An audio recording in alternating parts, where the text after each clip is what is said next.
Let's just move on. Ranunculus, but Ranunculus is snake bit. How this is not your worst team, I don't understand how.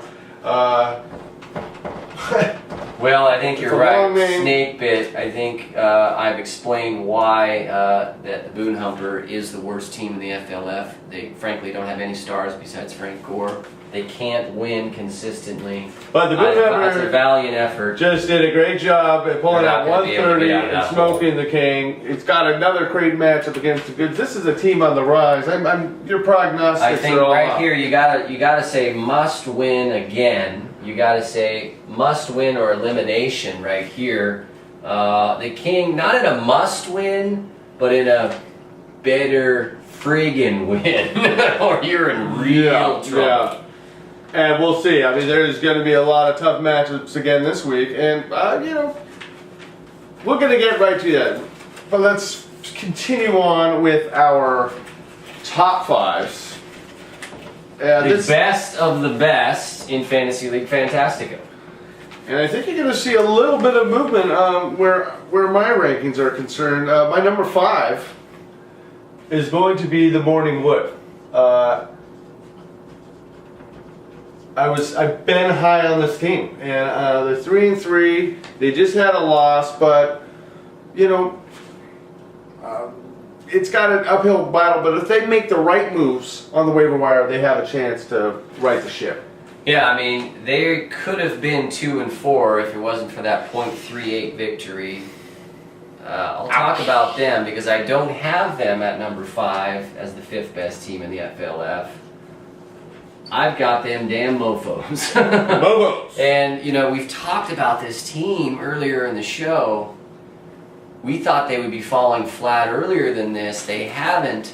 I looked again at that team during the break here. They do have pieces. They do have explosiveness on the team, but they need to add that running back. Name one.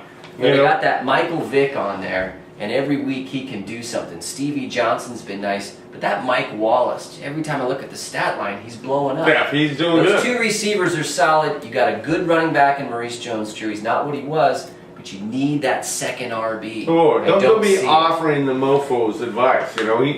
Not like you take it. But I call it as I see it. What do you got for number 4?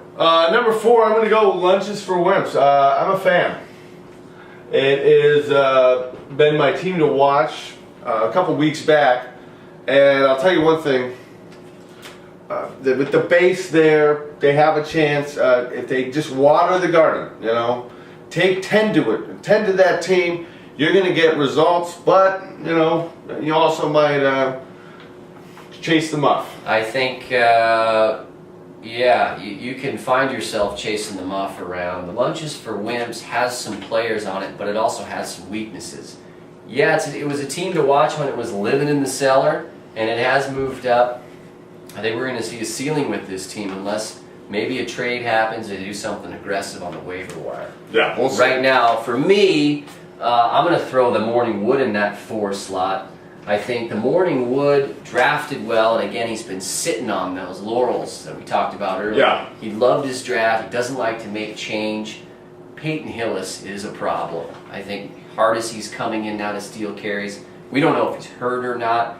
That running back core that he drafted so high, and he's riding, that might be falling apart. This guy is 0-2 in division, which is a huge stat, and so that means when the big games are there, he just can't get his horses to work. But not only that, he's got the bye week blues this week. He could lose, another game and really start falling down out of the fantasy rankings. So you better work that waiver wire, boy. Up next, I'm going to go with my 3rd team is going to be the Rollers. I like the Rollers, how they're able to consistently get in the 130, but if you're not able to explode into the 150s to 180s to maybe the 200s, then you just don't deserve to be with the big boys. There just seems to be a lot of good players, but not great. And I think we all come here to win championships. And right now, this is a good team. And I like your point. They live in the 130s. Can they win and score in the 150s? Because the 150s is where championships are won. the Rollers are consistently beating bad teams. And when they played a good team in the Warriors that was hot, they couldn't hang. They're a solid team. They're up here at 3. They've been up and down in there, but they've got to break the 130. The Rollers, they'll get invited to the dance. But, you know, they might stay for a couple of songs, but sooner or later, they're going to get booted out. That team can be That chick's wearing a neck brace. Sorry, didn't get the beauty there. All right, you're up. Number 2, I think we're going to be about similar here. I'm going to throw Dr. Dick in there. I thought the Peaceful Warriors had a shot to take him out. They didn't. He was living in the 130s, pulled out a victory. Not a lot of points scored this week, so that was a good performance. He's gone with these veterans. They continue to do it. Tony Gonzalez, I think, has been the key to this team because Brandon Lloyd hasn't quite showed up in the receiver corps. Gonzalez has picked it up. He projects in the 12s to 13s every week. I mean, he hadn't done anything in the last couple of years that I know of, and he was just kind of a lost tight end in Fantasy League. Made a huge comeback and I think propelled this team to a win or two. Yeah. I mean, Dr. Dick is great, but my number 2 team is going to be. Oh, yeah, actually, no, it's going to be. Yeah. Mason Keith Colby. I think Mason Keith Colby's true colors are starting to show through, and that happened last week. We'll talk about the game, but he didn't score a whole lot. This week he's got huge bye-week blues. The Patriots are gone, which means half his points are gone. Let's see what he could do without Brady and Welker. I'm looking at this team to probably lose this week and fall further down in the rankings. He's still out there hunting for a position player, which shall not be mentioned. I think you make some good points. Again, I gotta leave them for the 3rd week in a row as my top team. Mason Keith Colby is the best team in Fantasy League Fantastico. As much as that may send shivers down some of your spines, again, we'll give that number out for the Mason Keith Colby complaint line at the end of the show. This team is the best team. They've had tremendous performance out of their quarterback, the wide receiver duo we talked about. That they lose that's their battery. But the running back play has been good. They scored points when they needed to. Now they barely won this past week, but sometimes you have to win those games if you're the best team in the league.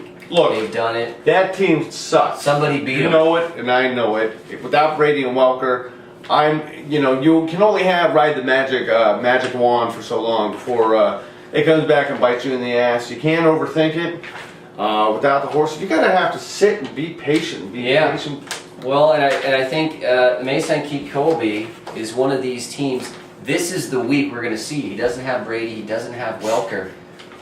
My team to watch this week is Mason Keith Colby because I think we're going to see how vulnerable this team really is without those 2 stars performing at a high level. Yeah, well, I have 2 teams. Well, 2 teams in general that I'm really watching, and that's Redonkulous and Fire Spinning Jimmy's, just to see how bad it can get. Wow. This looks like, we're going to talk about it, but they're both in really tough matchups. They actually might be playing each other, which is weird. I think they're both projected. It's who's going to get out the schneid and get a win, but these 2 teams are going down the tanker fast, and I'm happy to see it, let's be honest. Your number 1 is Dick. My number 1 is Dr. Dick. Yeah, let's get to it. I think it's just a solid team. Well-rounded, meaning it's not relying on any one player. I think the bench could be a little weak, but I'll tell you, if you don't have injuries, then you don't have a problem. And he drafted well, and he's getting lucky. I think his running backs with Forte and who was it? Forte and Ryan Matthews. Ryan Matthews, yep. Well, Ryan Matthews has been a fantasy stud. Yeah. Can he keep it going? But if you lose those guys, we'll see. All right, but now we're going to move back into the other room. Wrap things up. Wrap things Top up. of the week to be. Hey, this has been a heck of a lot of fun, 5.